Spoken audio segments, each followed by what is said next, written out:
You need to understand the atmosphere before you can understand the fire. London in the late summer of 1666 was not a city. It was a corpse waiting to be cremated.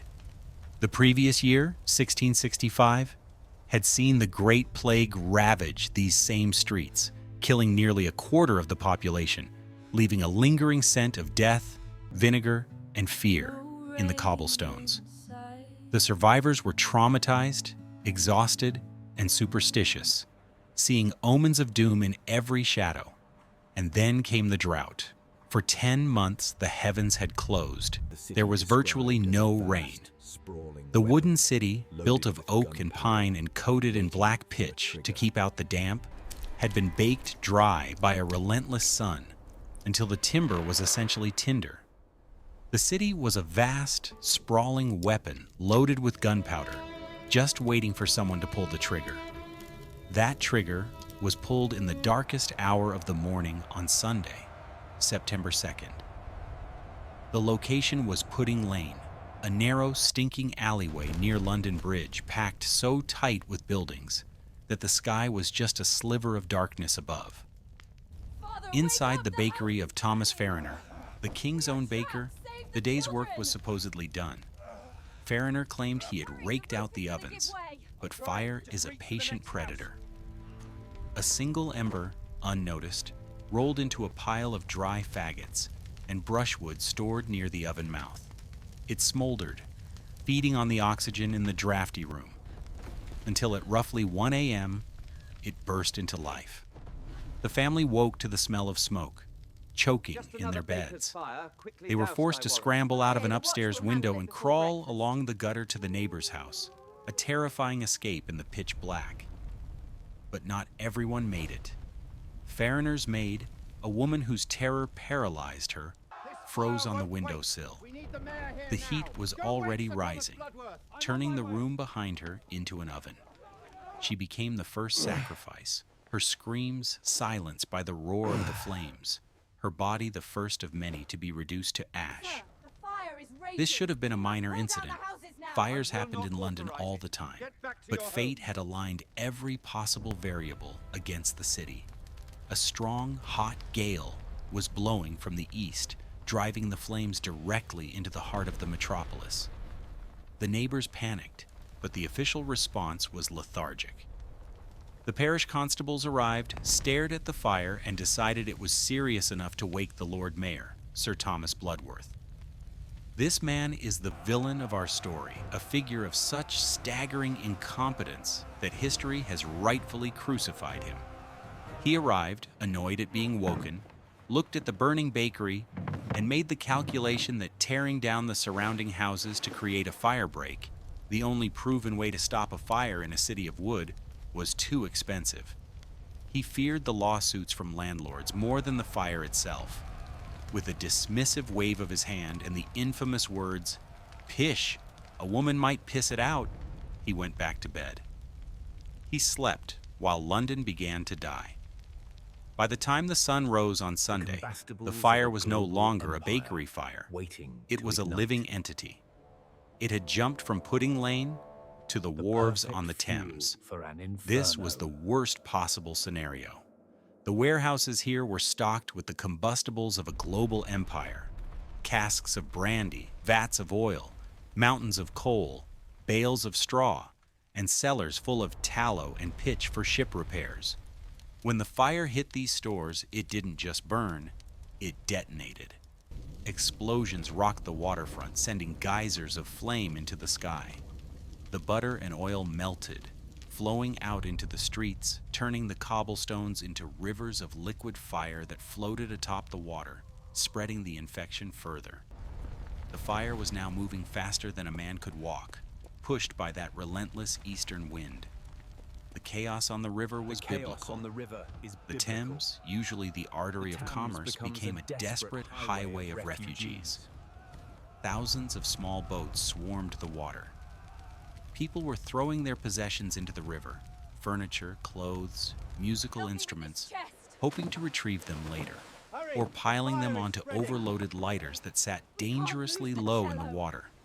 The diarist Samuel Pepys, who watched the unfolding horror from a safe vantage point on the river, described a scene of heartbreaking tragedy. He saw the poor staying in their houses until the very last second, clutching their meager belongings until the fire was literally at their door, before fleeing to the boats.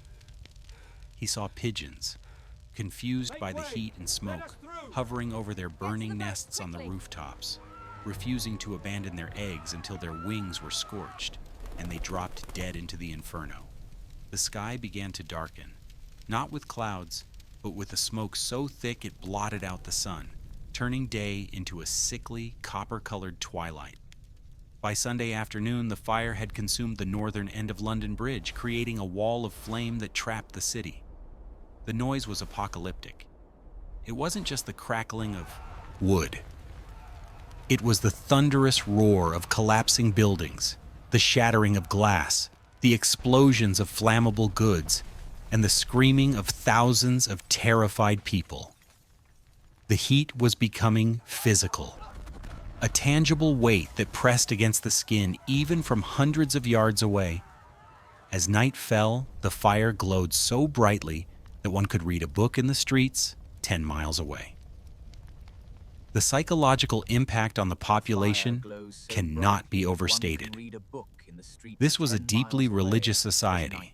They had just survived a plague they believed was a punishment from God. Now, fire was raining from the sky. They believed the end times had arrived. Monday brought no relief, only an escalation of the horror. The fire had now expanded into a firestorm, a phenomenon where the heat is so intense it creates its own wind system, sucking oxygen in from the surrounding area to feed the central column of flame. The fire moved west and north, eating its way toward the financial heart of the city. Lombard Street, the home of the bankers and goldsmiths, was obliterated. The panic turned into paranoia. A city in pain looks for someone to blame. And in 1666, England was at war with both France and the Netherlands. Rumors spread like a virus that the fire was not an accident, but an act of terrorism. People shouted that they saw Frenchmen throwing fireballs into houses. A wave of xenophobic violence erupted amidst the flames. Mobs attacked anyone who sounded foreign. A blacksmith beat a French woman in the street because he thought she carried fire in her apron. It was chickens. A Dutchman was nearly torn to pieces because people thought his fishing gear was an incendiary device. The breakdown of social order was total. The rich were paying exorbitant sums to carts and boatmen to move their gold and furniture, while the poor were left to carry what they could on their backs, tramping toward the open fields outside the walls. The king, Charles II, and his brother James, the Duke of York, finally took command, realizing the city government had failed. They rode into the streets, bags of gold coins at their saddles, bribing workmen to demolish houses to create fire breaks. But the fire was jumping over the gaps. The wind was carrying burning embers, shingles, straw, pieces of wood, hundreds of feet in the air, starting new fires behind the defenders' lines. The struggle was losing ground. Tuesday, September 4th, was the day the heart of London broke. The fire set its sights on two of the most important structures in the city, the Guildhall and St. Paul's Cathedral. The Guildhall, the center of the city's administration, burned with a strange, terrible beauty. Built of oak that had seasoned for centuries, it glowed like a palace of gold, without flame, just pure, radiating heat, until it crumbled into ash. But the tragedy of St. Paul's was the climax of the nightmare. This was the medieval cathedral, larger and older than the one we know today. It was the spiritual anchor of the city. The citizens believed it was invincible. Its stone walls were thick, and it sat in the middle of a wide, open plaza. Believing it was a sanctuary, the merchants and booksellers of Paternoster Row had moved their entire stocks, thousands upon thousands of books, manuscripts, and papers, into the nave and crypt for safekeeping. The surrounding churchyard was filled with the furniture and goods of the desperate. It was a fatal miscalculation. The cathedral was undergoing repairs and it was surrounded by wooden scaffolding. On Tuesday night, the fire reached the scaffolding. The flames raced up the wood, igniting the roof beams high above the city. Now you must visualize this. The roof of Old St. Paul's was covered in acres of lead sheeting. As the fire raged in the roof, the heat became blast furnace intense. The lead didn't just soften, it liquefied. Witnesses, including the schoolboy William Taswell, described a scene from hell. A glittering river of molten lead poured down from the roof, cascading off the gargoyles and running down the streets like silver lava. It was so hot it forced the pavement to glow red. The lead flowed into the crypt, destroying the tombs of kings and bishops. Then, the roof collapsed. The burning timber crashed down into the nave, landing on the thousands of books stored there. The cathedral didn't just burn, it exploded. The stone walls, subjected to the impossible heat, cracked and flew apart like shrapnel, exploding like grenades, as one observer noted. The sound of the great bells melting and crashing down, the roar of the collapsing roof, and the destruction of centuries of history signaled the death of the medieval city. By this point, the king and the Duke of York decided that the only way to stop the fire was to be as ruthless as the enemy. They abandoned the slow pickaxes and ordered the use of gunpowder. The Navy was brought in. They began to blow up entire blocks of houses, leveling buildings instantly to create gaps too wide for the flames to jump. The sound of explosions rolled across the city all Tuesday night, adding to the terror of the people who thought the French were now bombarding them with cannon. But the strategy worked. The explosions, combined with the wind finally dying down on Wednesday, starved the fire. It ran out of fuel. The great beast began to slumber, but the silence that followed was almost worse than the noise. Wednesday revealed a landscape that looked like the surface of the moon. London was gone. In its place was a smoking wasteland of ash, broken stone, and chimneys standing like tombstones. The statistics of the destruction are numbing, but try to feel the weight of them. 13,200 houses incinerated, 87 parish churches vanished, the Royal Exchange, the Custom House, the jails, the courts, the markets, all gone. The scale of the loss was financial ruin for the entire nation, but the human cost was found in the fields of Moorfields and the open spaces north of the walls. Here, over 100,000 refugees, 1/6 of the entire population of England, were camped in the mud. They had lost everything. They were huddled under makeshift tents of blankets and rags, shivering in the cold September nights, staring at the glow of the smoldering ruins. The rich and the poor were leveled. A merchant might be sleeping next to a beggar, both possessing nothing but the clothes on their backs. The king rode out to speak to them, trying to quell the rising panic and the rumors of a French invasion, bringing biscuits and supplies from the Navy. But the mood was dark. Starvation was a real threat. The price of bread skyrocketed.